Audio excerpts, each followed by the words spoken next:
নমস্কাৰ ছাত্ৰ ছাত্ৰীসকল মোৰ যোৱা ভিডিঅ'টোত লাষ্ট যেটো ভিডিঅ' আছিলে তাত তোমালোকে ক্লাছ 9ৰ চেপ্টাৰ 5 অৰ্থাৎ জীৱৰ মৌলিক একক এই পাঠটোৰ প্ৰথম চোৱা মই আলোচনা কৰিছিলোঁ তোমালোকৰ আগত কিছু আভাস আগবঢ়াইছিলোঁ যে কোষনো কি কোষ কোনে আৱিষ্কাৰ কৰিছিল কোষৰ আকাৰ কেনেকুৱা হয় কোষক কিয় জীৱৰ মৌলিক একক বুলি কোৱা হয় এই ধৰণৰ কিছুমান ব্যাখ্যা তোমালোকৰ আগত দাঙি ধৰিছিলোঁ এতিয়া আমি ইয়াৰ পিছৰ অংশলৈ আহোঁ অৰ্থাৎ কোষৰ প্ৰধান বৈশিষ্ট্য কি কি কোষৰ প্ৰধান উপাদান কি কি কোষ এটা কিহৰ দ্বাৰা গঠিত হয় সেই ধৰণৰ কথাবিলাক আমি এতিয়া আলোচনা কৰিম গতিকে প্ৰথমখিনিত যদি তোমালোকৰ কিবা অসুবিধা আছিলে বা কিবা ডাউটছ আছিলে কোৱেৰিজ আছিলে গতিকে সেইবোৰৰ বিষয়েটো মই এতিয়া তোমালোকক যেহেতু এইটো ডাইৰেক্ট লাৰ্নিং প্ৰচেছ নহয় গতিকে মই নাজানো যে মই কিমান সফল হৈছোঁ তোমালোকক বুজোৱাত গতিকে সেই ক্ষেত্ৰত তোমালোকে ইচ্ছা কৰিলে মোক কুৱেশ্যনছ বা তোমালোকৰ ডাউটছবিলাক পিছত মোৰ হোৱাটছআপ নাম্বাৰত তোমালোকে হেৰি কৰিব পাৰা সুধিব পাৰা মই যিমান দূৰ পাৰোঁ তোমালোকৰ আশাবোৰ দূৰ কৰিবলৈ চেষ্টা কৰিম এতিয়া আহিছোঁ কোষৰ প্ৰধান উপাদানৰ কোষ কি সেই বিষয়ে ক'বলৈ কোষ বুলি ক'লে আমি প্ৰধানকৈ তিনিটা উপাদানৰ কথা কওঁ এটা হৈছে কোষৰ কোষাবৰণ যিটো কোষৰ আৱৰণ সেই আৱৰণখনক কোৱা হয় কোষাবৰণ কোষটোক আগুৰি যিখন লেয়াৰ থাকে যিখন ৱাল থাকে সেইখন হৈছে কোষাবৰণ দ্বিতীয়তে আহিলে কোষ কেন্দ্ৰ কোষৰ কেন্দ্ৰত এটা কোষ কেন্দ্ৰ থাকে আৰু সেই তাক কোৱা হয় কোষ কেন্দ্ৰ আৰু তৃতীয়তে আহিলে কোষ প্ৰৰস আৰু সেই কোষ প্ৰৰসতে গোটেই কোষৰ যিবিলাক কোষ অংগাণু আছে সেইবিলাক উঠি ভাহি পৰে ইয়াত মই এখন কোষৰ উপাদান বুলি এনেকৈ লিখি পেলাই চাৰ্ট এখন হেৰি কৰিছোঁ তোমালোকে চাব পাৰিবা এইখন ইয়াত কোষৰ উপাদানবিলাক দিয়া আছে তো কোষাবৰণ কোষ কেন্দ্ৰ আৰু কোষ প্ৰৰস আৰু কোষ প্ৰৰসত যিবিলাক উপাদান আছে এইবিলাক মই কোষ অংগাণু আছে সেইবিলাক তলত দেখুৱাইছোঁ এতিয়া কোষ বুলি ক'লে আমি যিহেতু কোষাবৰণ কোষ কেন্দ্ৰ আৰু কোষ প্ৰৰস এই তিনিটাক প্ৰধান উপাদান বুলি কৈছোঁ গতিকে মই ইয়াত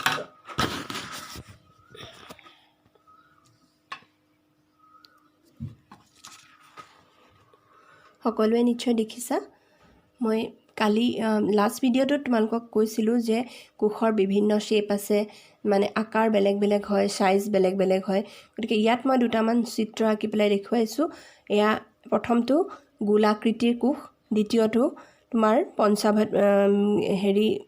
বহুভুজাকৃতিৰ কোষ আৰু তৃতীয়টো হ'ল দীঘলীয়া মাকুৰ দৰে কোষ অৰ্থাৎ পেশী কোষবিলাক তেনেকুৱা ধৰণৰ আৰু ইয়াত কোষাবৰণ কোষ কেন্দ্ৰ আৰু কোষ প্ৰৰসক মই বেলেগকৈ দেখুৱাইছোঁ তোমালোকে বুজাৰ সুবিধাৰ্থে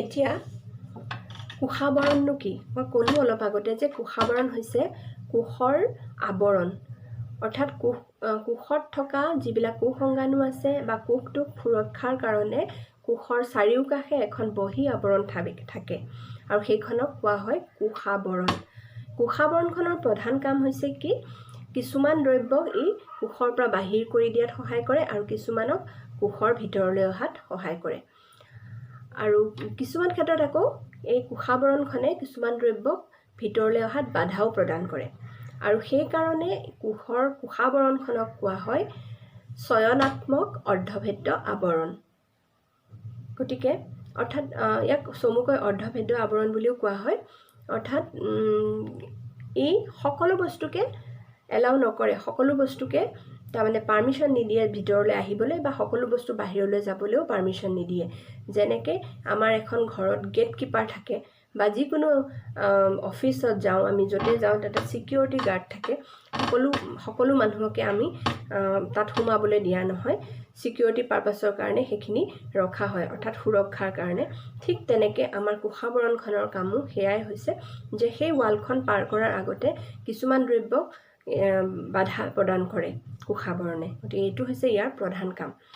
এতিয়া কোষাবৰণৰ মাজেদি গেছ, ধৰা কাৰ্বন ডাই অক্সাইড হওক, অক্সিজেন হওক, নাইট্ৰজেন হওক, এনেকুৱা ধৰণৰ গেছবিলাক ওলোৱা সোমোৱা কৰে।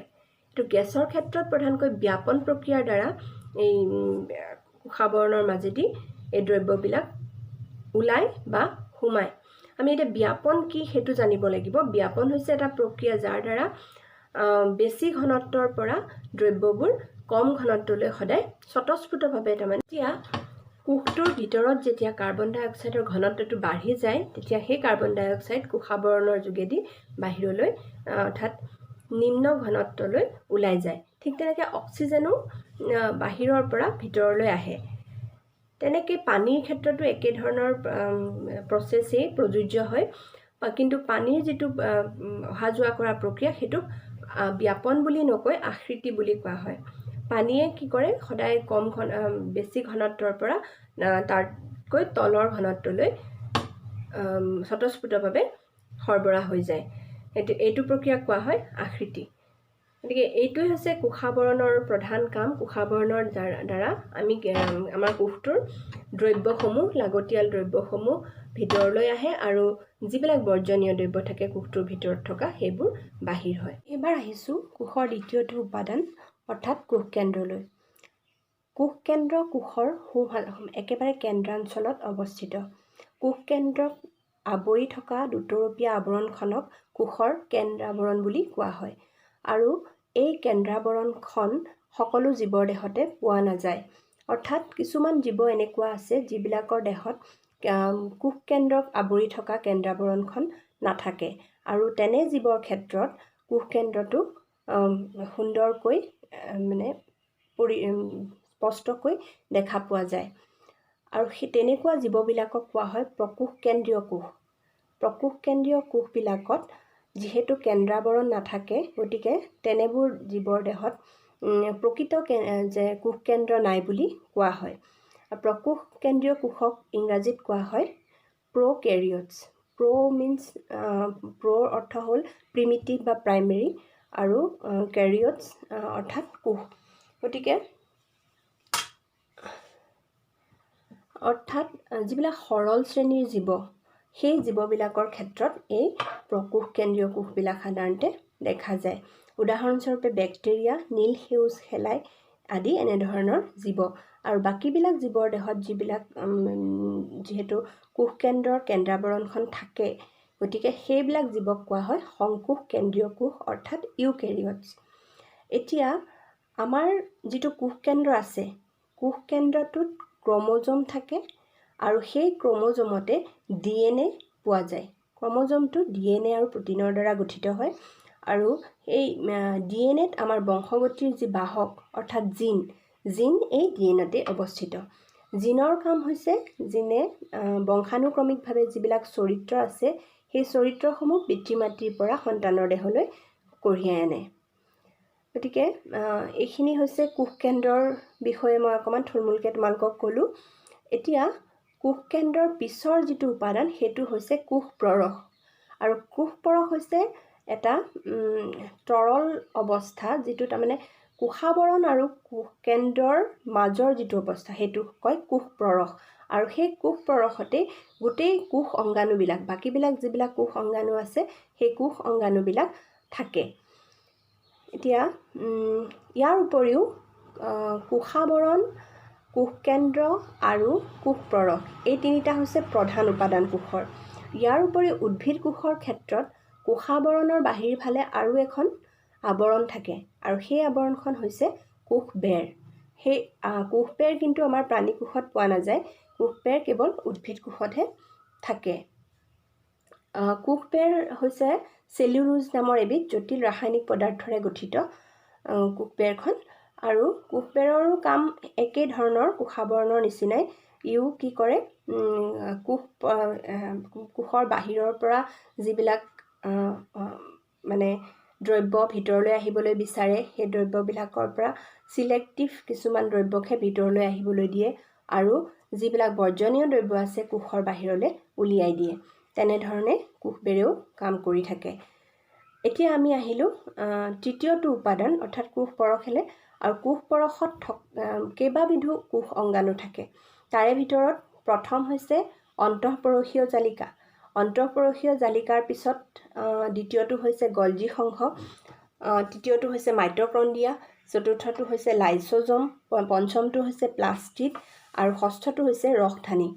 এই ধৰণে কেইবাটাও কোষ অংগাণু পোৱা যায়। ইয়াৰ উপৰিও ৰাইবজমো কোষ অংগাণু হিচাপে কোষ পৰশত থাকে। এতিয়া মই প্ৰকোষ কেন্দ্ৰীয় কোষ আৰু সংকোষ কেন্দ্ৰীয় কোষৰ ক্ষেত্ৰত পাৰ্থক্য কিছুমান, এইটো কুৱেশ্যন মানে খুব অহা দেখা যায় যে প্ৰকোষ কেন্দ্ৰীয় কোষ আৰু সংকোষ কেন্দ্ৰীয় কোষৰ মাজৰ পাৰ্থক্য কি কি।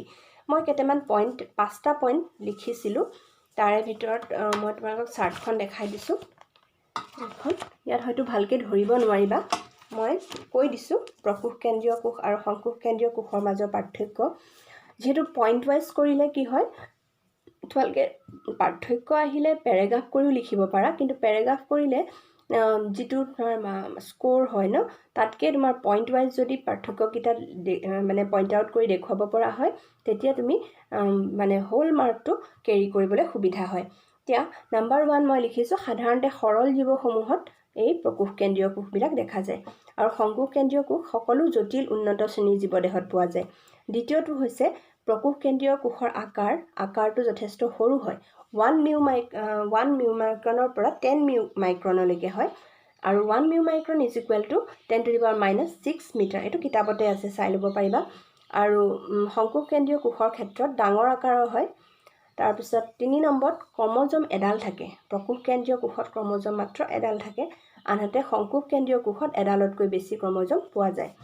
4 নম্বৰ পইণ্টটো হ'ল আৱৰণী বিশিষ্ট কোষ কেন্দ্ৰ পোৱা নাযায় আৰু সংকোষ কেন্দ্ৰীয় কোষত আৱৰণী বিশিষ্ট কোষ কেন্দ্ৰ পোৱা যায়। আৰু 5 নম্বৰ হৈছে কোষ অংগাণুবোৰ নাথাকে, অৰ্থাৎ প্ৰকোষ কেন্দ্ৰীয় কোষত বিভিন্ন ধৰণৰ কোষ অংগাণু যিবিলাক পোৱা যায় সেইবিলাক নাথাকে, কিন্তু সংকোষ কেন্দ্ৰীয় কোষত সকলোবিলাক কোষ অংগাণুৱে দেখা পোৱা যায়। এইকেইটা হৈছে প্ৰকোষ কেন্দ্ৰীয় কোষ আৰু সংকোষ কেন্দ্ৰীয় কোষৰ মাজৰ পাৰ্থক্য। এতিয়া আমি আহিলোঁ প্ৰকোষ, যিহেতু ইতিমধ্যে কোষাৱৰণ আৰু কোষ কেন্দ্ৰৰ বিষয়ে ক'লোঁ, এতিয়া 3 নম্বৰ পইণ্ট অৰ্থাৎ আমি কোষ পৰশলৈ আহোঁ। আৰু কোষবেৰৰ কথা মই অলপ আগতে ক'লোঁ, কোষবেৰটো উদ্ভিদ কোষতহে পোৱা যায়। আৰু এইটো ক্ষেত্ৰত আৰু এটা কথা কওঁ, এইটো পাৰ্থক্য বুলি কোৱাৰ লগে লগে উদ্ভিদ কোষ আৰু প্ৰাণী কোষৰ মাজৰ পাৰ্থক্য আহে। গতিকে তাতো 3-4টামান পইণ্ট আছে, সেইকেইটা পইণ্ট মনত ৰাখিলেই, সেইকেইটা লিখিলেই গোটেই নম্বৰটো পোৱা যায়। এতিয়া কোষ পৰশৰ প্ৰথমটো যিটো কোষ অংগাণু সেইটো হৈছে অন্তঃপৰশীয় জালিকা। অন্তঃপৰশীয় জালিকা হৈছে মোনা আৰু নলিকাৰ আৱৰণী বিশিষ্ট মোনা আৰু নলিকাৰ দ্বাৰা সৃষ্টি হোৱা এখন জালিকা, জালৰ নিচিনাই হয়। আৰু অন্তঃপৰশীয় জালিকাৰ কাম হৈছে, অন্তঃপৰশীয় জালিকাত কি থাকে, 2 ধৰণৰ অন্তঃপৰশীয় জালিকা আছে। ইয়াক ইংৰাজীত অন্তঃপৰশীয় জালিকাক ইংৰাজীত কোৱা হয় এণ্ডোপ্লাজমিক ৰেটিকুলাম, আৰু ইয়াক চমুকৈ ER বুলি কোৱা হয়। এণ্ডোপ্লাজমিক ৰেটিকুলাম আৰু ইয়াক চমুকৈ কোৱা হয় ER। আৰু অন্তঃপৰশীয় জালিকা 2 ধৰণৰ, এটা হৈছে খহটা অন্তঃপৰশীয় জালিকা, অৰ্থাৎ ইংলিছত কোৱা হয় ৰাফ এণ্ডোপ্লাজমিক ৰেটিকুলাম, আৰু ইয়াক চমুকৈ কোৱা হয় RER। আৰু এটা আছে, সেইটো হৈছে মসৃণ অন্তঃপৰশীয় জালিকা, আৰু ইংলিছত ইয়াক কোৱা হয় স্মুথ এণ্ডোপ্লাজমিক ৰেটিকুলাম, চমুকৈ কোৱা হয় SER। এতিয়া প্ৰথমটোলৈ আহিছোঁ, যিটো খহটা অন্তঃপৰশীয় জালিকা। খহটা অন্তঃপৰশীয় জালিকাত কিছুমান ৰাইবজম বুলি কিছুমান কণা থাকে, আৰু ৰাইবজম কি হয়, প্ৰ'টিন উৎপাদন কৰে, প্ৰ'টিন উৎপাদনৰ যিটো, আৰু ৰাইবজমক হেৰি বুলি কোৱা হয় দেই, প্ৰ'টিন সংশ্লেষণৰ কলঘৰ বুলি কোৱা হয়। গতিকে কেতিয়াবা প্ৰশ্ন আহিব পাৰে, ৰাইবজমক কি নামেৰে জনা যায়, এই ক্ষেত্ৰত আমি লিখিব লাগিব ৰাইবজমক প্ৰ'টিন সংশ্লেষণৰ কলঘৰ বুলি কোৱা হয়। এতিয়া খহটা অন্তঃপৰশীয় জালিকাত এই ৰাইবজম কণিকাবিলাক থকাৰ কাৰণে ইয়াক দেখাত তাৰমানে খহটা লাগে, মসৃণ যেন নালাগে। এতিয়া দ্বিতীয়টো হ'ল মসৃণ অন্তঃপৰশীয় জালিকা। মসৃণ অন্তঃপৰশীয় জালিকাই কি কৰে, দেহত যিখিনি কোষত যিখিনি তাৰমানে স্নেহজাতীয় পদাৰ্থ বা লিপিডৰ প্ৰয়োজন যিকোনো বিক্ৰিয়াৰ কাৰণে, সেই লিপিড বা স্নেহজাতীয় পদাৰ্থখিনি মসৃণ অন্তঃপৰশীয় জালিকাই প্ৰস্তুত কৰে। আৰু কেতিয়াবা এই প্ৰটিন আৰু লিপিডে কি কৰে, কিছুমান নতুনকৈ কোষাবৰণ উৎপত্তি হোৱাত সহায় কৰে।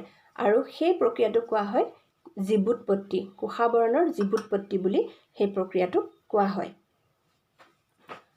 এতিয়া অন্তঃপৰশীয় জালিকাৰ এইখিনি মানে কাম আছিলে। আৰু ইয়াৰ উপৰিও আটাইতকৈ প্ৰধান কাম হ'ল অন্তঃপৰশীয় জালিকাই কি কৰে, কোষপৰশ আৰু কোষকেন্দ্ৰৰ মাজত যিকোনো দ্ৰব্যৰ অহা যোৱা কৰাত সহায় কৰে, বা কোষপৰশৰ পৰা কোষকেন্দ্ৰলৈ অহা যোৱা কৰাত সহায় কৰে, নাইবা কোষপৰশৰ পৰা অন্যান্য কোষংগাণুলৈ যিকোনো দ্ৰব্য অহা যোৱাত সহায় কৰে। আৰু ইয়াৰ উপৰিও অন্তঃপৰশীয় জালিকাৰ আন এটা কাম হৈছে, ই কি কৰে, যিকোনো মানে ৰাসায়নিক বিক্ৰিয়া যেতিয়া কোষ এটাৰ মাজত সংগঠিত হ'ব, তাত যি ঠাইৰ প্ৰয়োজন হ'ব, সেই পৰিৱেশ তাৰমানে অন্তঃপৰশীয় জালিকাই সৃষ্টি কৰি দিয়ে। আৰু অন্তঃপৰশীয় জালিকাৰ যদিও জীৱ বিশেষে কোষ বিশেষে গঠন বেলেগ বেলেগ হয়, কিন্তু অন্তঃপৰশীয় জালিকা কিন্তু এখন জালিকাই হয়, সকলোতে কিন্তু জাল হিচাপে থাকে। গতিকে এয়া হৈছে অন্তঃপৰশীয় জালিকাৰ বিষয়ে। তাৰ পিছৰ কোষংগাণুটো হৈছে গলগী সংঘ। গলজি সংঘ বুলিও কয়, গলগী সংঘ বুলিও কয়। আৰু এই গলগী সংঘ হৈছে কেমিলো গলজি নামৰ এজন বিজ্ঞানীয়ে পোনপ্ৰথমে গলগী সংঘটো যিহেতু তেওঁ আৱিষ্কাৰ কৰিছিলে, আৰু সেইকাৰণে তেওঁৰ নামৰ দ্বাৰা এই গলজি সংঘৰ নামাকৰণ কৰা হৈছে। গলজি সংঘ হৈছে কিছুমান আৱৰণীযুক্ত নলিকাৰ দৰে, আৰু ই সমান্তৰালকৈ সজ্জিত হৈ মানে চিষ্টাৰণি বা থাকৰ দৰে সৃষ্টি হয়, আৰু ই অন্তঃপৰশীয় জালিকাৰ লগতে লাগি থাকে।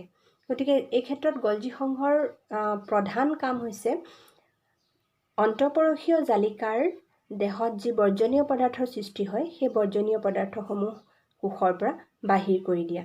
গতিকে মই আগতেও কৈছোঁ যে কুৱেশ্যনত যদি আহে যে গলজি সংঘৰ কাৰ্য কি, তেতিয়া আমি গোটেইকেইটা পইণ্ট যদি পইণ্ট ৱাইজ দিব পাৰোঁ, তেতিয়াহ'লে স্ক'ৰ কৰিবলৈ সুবিধা হয়। গতিকে এই ক্ষেত্ৰত গলজি সংঘৰ কাৰ্য কি বুলি ক'লে, প্ৰথম পইণ্টটো এইটো ক'লোঁ যে অন্তঃপৰশীয় জালিকাত যি বৰ্জনীয় পদাৰ্থ সৃষ্টি হয়, সেই বৰ্জনীয় পদাৰ্থসমূহ কোষৰ পৰা বাহিৰ কৰি দিয়া গলজি সংঘৰ প্ৰধান কাম। 2 নম্বৰ পইণ্টটো আহিলে যে গলজি সংঘই কি কৰে, কোষটোত উৎপাদন হোৱা যিবিলাক প্ৰয়োজনীয় দ্ৰব্য, সেইবোৰ সঞ্চয় কৰি ৰাখে, আৰু সঞ্চয়, বন্ধন আৰু ৰূপান্তৰণ, এইটো হৈছে 2 নম্বৰ পইণ্ট গলজি সংঘৰ কাৰ্যত। আৰু 3 নম্বৰ পইণ্টটো হৈছে গলজি সংঘই কি কৰে, কেতিয়াবা সৰল শৰ্কৰাক জটিল শৰ্কৰালৈ ৰূপান্তৰ কৰে। আৰু 4 নম্বৰ পইণ্টটো হৈছে গলজি সংঘই কেতিয়াবা লাইচোজম উৎপাদনত সহায় কৰে। গতিকে এইকেইটা হৈছে গলজি সংঘৰ কাম। এতিয়া তাৰ পিছত আহিছোঁ লাইচোজমলৈ। লাইচোজম হৈছে এনে এটা কোষংগাণু যি কি কৰে, কোষৰ বৰ্জনীয় দ্ৰব্যসমূহ নিষ্কাশন কৰাত সহায় কৰে।